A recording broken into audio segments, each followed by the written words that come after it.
Sorotan terhadap kedatangan Khatib Am PBNU yang juga anggota Dewan Pertimbangan Presiden Yahya Stakuf ke Israel muncul dari sejumlah kalangan. Kementerian Luar Negeri Palestina bahkan menyesalkan kedatangan Yahya Stakuf ke acara yang digelar oleh American Jewish Committee.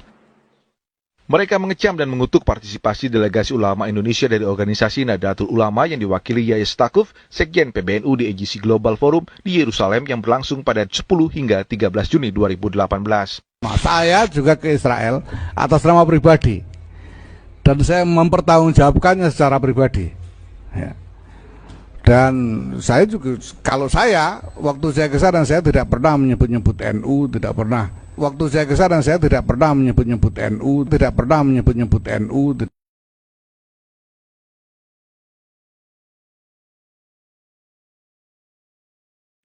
To the way I see it, you know, the Nahdlatul Ulama sees Nahdlatul Ulama tidak pernah menyebut-nyebut NU. In his remarks to AJC at that time in Washington, he spoke of a special centuries-old relationship between Islam and Judaism. Could you perhaps talk about that? How do you see the relationship between Islam and Judaism? Yeah, the relationship between Islam and Judaism is something that, what would I put it as, fluctuative, you know.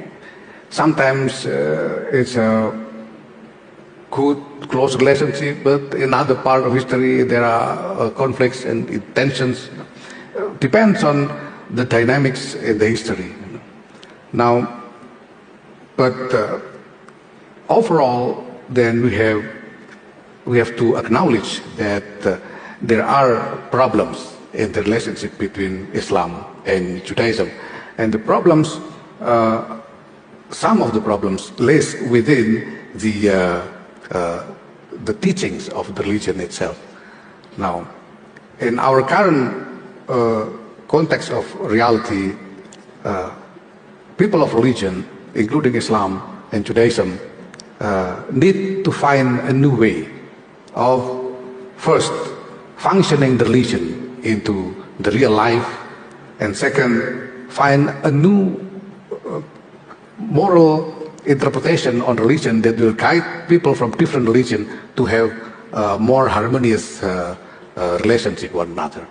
So do you think, I assume you are indicating that it's possible to interpret certain texts in the Quran which are not always complementary to Jews, or certain hadiths which sometimes can be very problematic, that it's possible to interpret these in a way that is not going to remain obstacles to the relationship between Muslims and Jews? It's not just possible, but it is a must. See, because every verse of Quran was revealed in connection with a certain particular context of reality at the time.